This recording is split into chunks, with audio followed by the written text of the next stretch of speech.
सुंदर जीवन इस चैनल पर आपका स्वागत है। आज हम एक नई कहानी लेकर आए हैं, 10,000 का उल्लू। एक गांव में बल्लू नाम का बनिया रहता था। वह अव्वल दर्जे का धूर्त और बेईमान था। उसकी एक दुकान थी। वह उसमें तरह तरह की खाने पीने की चीज़ें बेचता था। इसके अलावा वह ब्याज पर कर्ज भी बांटता था। यदि वह किसी मजदूर को 100 रुपये उधार देता तो बही खाते में 150 लिखता और मूलधन के साथ ब्याज भी वसूल करता। बेचारे अनपढ़ और भोले भाले लोग उसके चक्कर में फंस जाते। इस तरह बल्लू बनिया काफ़ी धनवान बन बैठा। इसी गांव में एक शमशेरा ठाकुर भी रहता था। वह गरीबों की भरपूर मदद करता। बरसों से वह उसी बल्लू बनिए की दुकान से सामान खरीदता था। शमशेरा ठाकुर जानता था कि बनिए ने उसे खूब ठगा है, लेकिन वह बोलता कुछ नहीं। शमशेरा बल्लू को सबक सिखाने की फिराक में था, ताकि बल्लू की अक्ल ठिकाने आ जाए। एक दिन ठाकुर ने तरकीब भी सोच ली। कुछ ही दिनों बाद उसकी लड़की की शादी थी। वह कुछ उदास होकर बल्लू बनिए की दुकान पर पहुंचा। उसने कुछ सामान खरीदा और बोला, बल्लू, मेरी लड़की की शादी है, तुम ज़रूर आना। मैं ज़रूर आऊँगा शमशेरा भाई। हाँ, अगर शादी के लिए किसी भी चीज़ की ज़रूरत हो तो बेहिचक कह देना। घर की ही बात है, बल्लू बोला। सारा सामान तो आपसे खरीद ही लिया है, लेकिन क्या, हमें एक उल्लू की ज़रूरत है। उल्लू?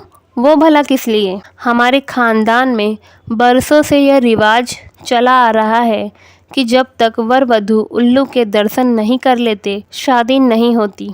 शमशेरा ठाकुर ने कहा तो बल्लू बोला, एक उल्लू कितने में आता है? यही कोई 10,000 रुपये का।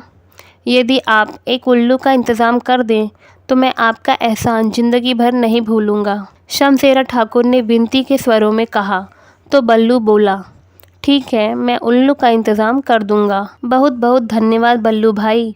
मैं हमेशा ही आपके भरोसे पर रहा हूँ। कहीं ऐसा न हो कि आप उस दिन उल्लू का इंतज़ाम न कर पाएँ तो मेरी बेटी का ब्याह रुक जाएगा।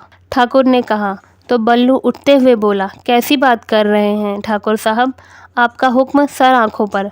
आप आदेश दें तो उल्लू क्या, उल्लू का पट्ठा यानी बच्चा लाकर हाजिर कर दूंगा। बस, हमको आप पर पूरा भरोसा है। यह सुनकर बल्लू बनिए का सीना गर्व से तन गया। शमशेरा ठाकुर अपने घर चला गया। घर जाकर ठाकुर ने अपने नौकर को एक उल्लू पिंजरे में बंद करके दिया और बोला, तुम अपना वेश बदल कर यह उल्लू बनिए को 9,000 में बेच आओ। 8,000 दे तब भी ले लेना। नौकर ने वैसा ही किया। अगले दिन वह वेश बदल कर बनिए की दुकान पर गया और ज़ोर ज़ोर से आवाज़ लगाने लगा, उल्लू ले लो, उल्लू ले लो।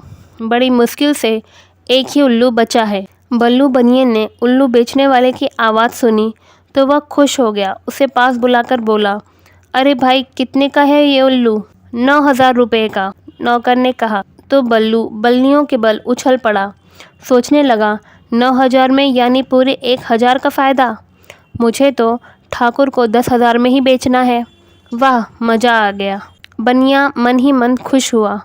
उसने फ़ौरन ही 9,000 रुपये गिने और बेचने वाले को दे दिया। उसने यह भी सोचा कि अगर कोई दूसरा व्यक्ति इस उल्लू को खरीद लेता तो मेरी कमाई मारी जाती। बल्लू ने अपने नौकर के द्वारा शमशेरा ठाकुर को खबर भिजवाई कि उल्लू का इंतज़ाम हो गया है। ठाकुर ने जवाब भिजवाया, माफ़ करना बल्लू भाई, हमें उल्लू की नहीं, उल्लू के पट्ठे की ज़रूरत थी। यह खबर पाकर बल्लू बनिया अपना सिर पीट बैठा। उसने उल्लू को बेचने की बहुत कोशिश की, पर उल्लू को ले कौन? जिसने भी सुना उसने बल्लू को ही गाली सुनाई। उल्लू के पट्टे हमें उल्लू बेचता है। किसी ने भी 2 कौड़ी में भी उल्लू को नहीं खरीदा। बल्लू शमशेरा ठाकुर की चाल समझ गया, पर वह अब कर भी क्या सकता था। वह खुद ही उल्लू बन गया था। 10,000 का उल्लू। यह कहानी आपको कैसी लगी कमेंट में ज़रूर लिखें। मिलते हैं अगले वीडियो में किसी नई कहानी या जानकारी के साथ।